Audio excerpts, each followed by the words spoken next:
உலக புகழ்பெற்ற நாகூர் ஆண்டவர் தர்காவின் 468ஆம் ஆண்டு கந்தூரி விழாவின் முக்கிய நிகழ்ச்சியான பெரிய ஆண்டவர் சமாதிக்கு சந்தனம் பூசும் வைபவம் இன்று அதிகாலை நடைபெற்றது. பல்லாயிரக்கணக்கானோர் பங்கேற்றனர். நாகூர் ஆண்டவர் என போற்றப்படும் சையது சாகுல் ஹமீது பாதுஷாவின் நினைவு தினம் ஒவ்வொரு ஆண்டும் உலக புகழ்பெற்ற நாகூர் தர்காவில் கந்தூரி விழாவாக கொண்டாடப்பட்டு வருகிறது. அதன்படி இந்த ஆண்டு உலக புகழ்பெற்ற நாகூர் தர்காவின் 468ஆம் ஆண்டு கந்தூரி விழா கடந்த 2ஆம் தேதி கொடியேற்றத்துடன் துவங்கியது.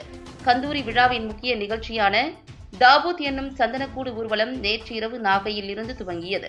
ஸ்தூபி இசை, தாரை தப்பட்டை என விடிய விடிய நடந்த சந்தனக்கூடு ஊர்வலமானது அதிகாலை 4 மணிக்கு நாகூரை வந்தடைந்தது.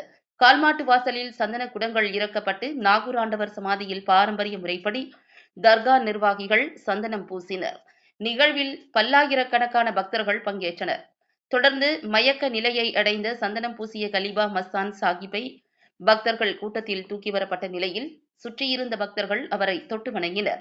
பின்னர் நாகூர் ஆண்டவர் சமாதியில் பூசப்பட்ட சந்தனம் அங்கிருந்த பக்தர்களுக்கு பிரசாதமாக வழங்கப்பட்டது. நாகூர் கந்தூரி விழா வருகின்ற 15ஆம் தேதி கொடி இறக்கப்பட்டு நிறைவு பெறுகிறது.